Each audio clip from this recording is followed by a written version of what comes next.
Vitória, 5-0, hein? Que beleza. É uma partida na Sul-Americana, é Maracanã, time reserva, e o Renato Gaúcho não errou nada, dá pra dizer, ou quase nada, pelo menos. A gente sai daqui vitorioso, são 5-1 da manhã, e o Fluminense agradou a sua noite. Então você, em forma de retribuição ao Fluminense, você deixa um like aqui embaixo, se inscreva aqui no canal, essa daqui é a análise de Fluminense 5, São José 0. Quando a gente enfrentou o Águia de Marabá, eu me lembro de ter falado bem assim, o Fluminense não enfrentará um adversário tão fraco quanto esse até o final da temporada. Eu estava errado. O São José é mais fraco que o Águia de Marabá. Eu diria até que se fosse jogo único em Marabá ou em Parauapebas, o Águia de Marabá ganharia com facilidade. E de volta, aí tem altitude de La Paz. Mas a verdade é que o time do São José é bem fraco, né? A gente tem que começar essa análise sobre isso, porque vai condicionar tudo. Vai condicionar a escolha do Renato pelo time reserva, a atuação dos jogadores reservas. A gritaria dos funcionários lá embaixo não vai condicionar, não. Os caras estão gritando à toa mesmo, mas tudo bem. O errado sou eu que estou gravando sem microfone. Mas vamos lá, tá? Um 5-0, o time dos caras é muito fraco. Eu falei aqui, quem acompanha aqui o Raiz Tricolor, quem acompanha lá o Jornada sabe. Falei, olha, os caras perderam, empataram em casa, quase perderam para o time do União Espanhola, que não é também muito forte, é um time relativamente fraco, na altitude de La Paz, pô, e eles são de Oruro. Então, assim, eles têm altitude como uma arma deles, e ainda assim quase perderam.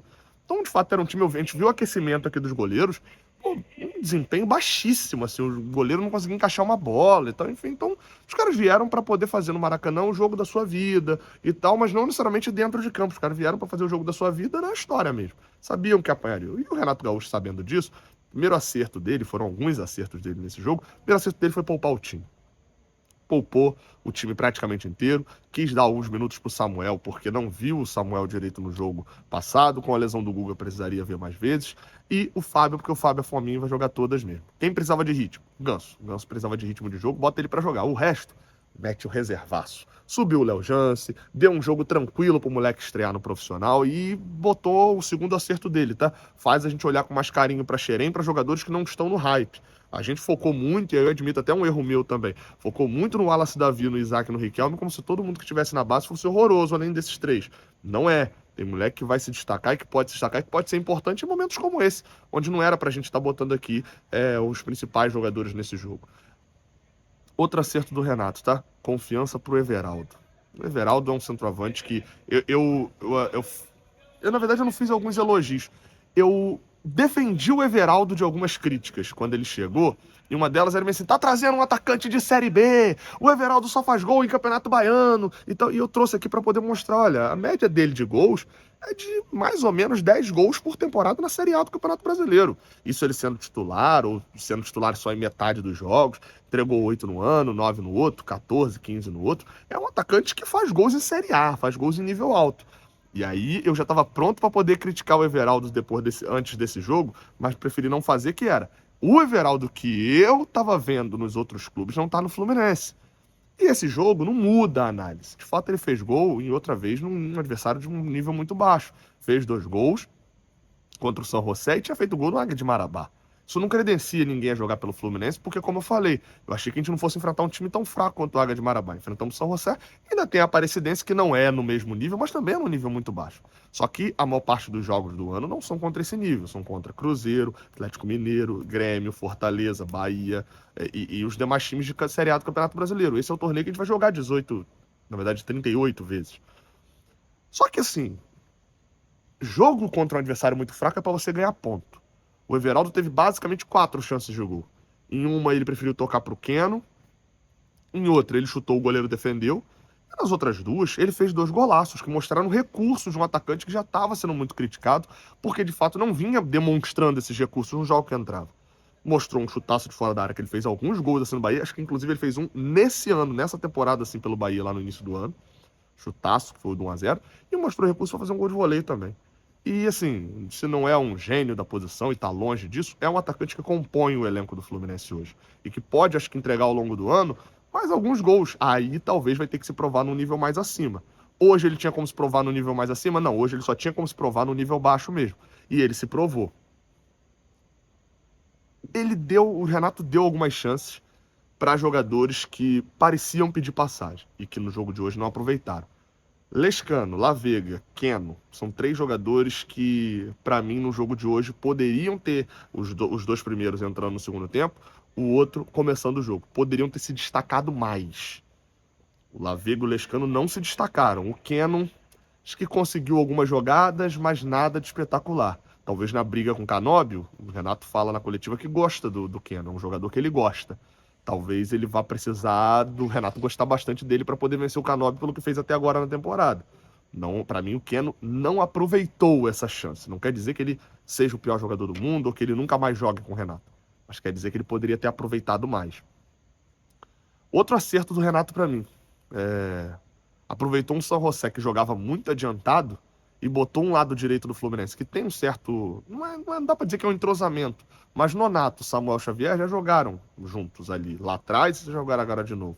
Tem um estilo que é interessante. O Serna tem muita velocidade, detonou o Doca, né? Que era o. Acho que é Doca, Deco, Dico, esqueci agora o nome.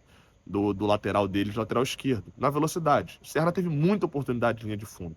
Aproveitou praticamente nenhuma dessas oportunidades para gerar como assistência ou como gol. Tanto que o gol dele é pelo meio no rebote. O gol do 3-0. Mas ainda assim, se a gente considerar que o Renato Gaúcho estrategicamente num time que marcava o San José, parece criança jogando bola, gente, em alguns momentos. Os caras não voltam para marcar, marcam com 8, e esses 8 ainda marcam um bloco que se você traz a bola para a esquerda e inverte a bola para a direita, não tem ninguém deles marcando lá do outro lado. Porque os caras, de fato, marcam ali olhando a bola, não olhando os jogadores. E o Fluminense tinha espaço até para golear mais, mas goleou por 5-0 com o time reserva. E o 3-0 que já saindo com o Serna, ele começa a mudar, e para mim outro acerto do Renato Gaúcho. Cano no jogo. É o único titular que ele botou para jogar vindo do banco e, entre aspas, cansou o jogador, foi o Germancano. Por quê? Ah, isso é ruim, cansou o Germancano. Não. Porque, meu amigo, o Germancano é centroavante. Centroavante vive de quê? Vive de gol. E ele tá vendo reserva, tendo a oportunidade de jogar contra o time fraco, metendo 2 gols. Ele quer ter 20 e poucos minutos para jogar também. E precisou de, na verdade, 30 segundos para fazer o primeiro gol, uma boa finalização, e depois, numa boa jogada, para mim, outro acerto do Renato. Aí esse ele não tem, acho que, um mérito gigantesco, né? Era o provável mesmo já de escalar Bernal e Nonato. Numa jogadaça do Bernal e do Nonato. Bernal participa de outros gols, inclusive. Mas o Nonato participa mais ativamente desse, uma jogadaça que ele dá assistência para o gol do Germancano. Então tem o acerto dele na volância, mas não é um acerto tão grande, porque a escalação óbvia já era por ali mesmo, com o Bernal e com o Nonato, e acho que o Renato pode acertar agora, se souber, sabe, né, desenvolver esse Facundo Bernal, que na mão do Mano Menezes por várias vezes parecia um diamante bruto, que ele precisava ser lapidado e o Mano Menezes não lapidava, deixava como se o tempo já fosse fazendo o serviço, e do outro lado, um Germancano, que entrou e fez 2 gols igual ao centroavante reserva. Já vai para 14, né? Gols na temporada, se eu não me engano. 104 pelo Fluminense.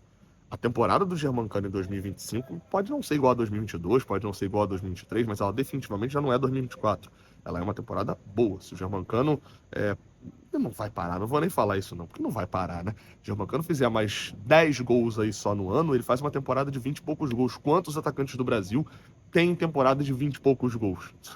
Poucos. Então o Germancano já tem o desempenho que, se o desempenho daqui agora para o final do ano dele for médio para ruim, já é uma temporada boa do Germancano. E não vai ser uma temporada ótima, porque ele ainda tem Brasileirão inteiro para jogar, ainda tem Sul-Americana, ainda tem União Espanhola aqui no Maracanã, ainda tem Aparecidense e ainda tem os jogos do Campeonato Brasileiro com os quais foi artilheiro em 2022. Então o Germancano ganha moral também, o Renato acertou nesse ponto também. Até o titular que ele botou para jogar sai com mais moral ainda. 5-0. Dava pra gente cobrar muita coisa desse time, mas um time reserva enfiar 5-0 em casa, calma lá também, né, gente? O resultado foi o ideal. O time titular poderia ter feito mais? Poderia, mas ia se cansar a troco de quê? Troco de mais 2 gols de saldo? Num grupo que a gente parece sobressair muito mais em relação aos 3 adversários? Não teria necessidade. O Fluminense caminha para passar em primeiro, para ter uma primeira fase de Sul-Americana tranquila. Vai precisar agora, com 2 jogos fora de casa, sacramentar essa classificação vencendo a União Espanhola no Chile, e aí eu não vejo problema de poupar em La Paz, né, porque, vamos ser sinceros, o time reserva meteu 5 aqui.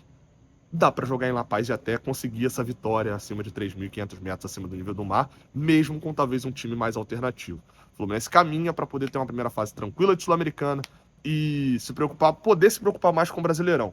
Já teve um adversário na Copa do Brasil que até o Mundial faz com que a gente respeite a Aparecidense, mas a gente saiba que a gente é extremamente favorito. Olhos agora para o Campeonato Brasileiro. São 3 rodadas seguidas de jogos traiçoeiros. Se o Santos é uma equipe que não inspira tanta confiança na temporada, a gente precisa sacramentar uma vitória aqui dentro de casa e não voltar para um contexto de olhar para baixo no campeonato. O Corinthians, no Brasileirão e jogando dentro de casa, tem sido uma equipe dificílima. E no outro final de semana, um jogo contra o Vitória, que novamente, traiçoeiro. Até agora não pontuou no Brasileirão e que provavelmente vai montar uma estratégia para prejudicar a gente aqui. Então são 3 jogos de Brasileirão que a gente precisa pontuar bem para aí sim projetar o Mundial de Clubes também, se terminar com uma boa pontuação no Brasileirão, classificado na Sul-Americana e classificado na Copa do Brasil nesse primeiro semestre. É isso, tá? Acho que não esqueci de falar de nada nem de ninguém. Ah, o Fábio também, tá? É o Fábio, né? Fez nada no jogo. Tamo junto, até a próxima, valeu.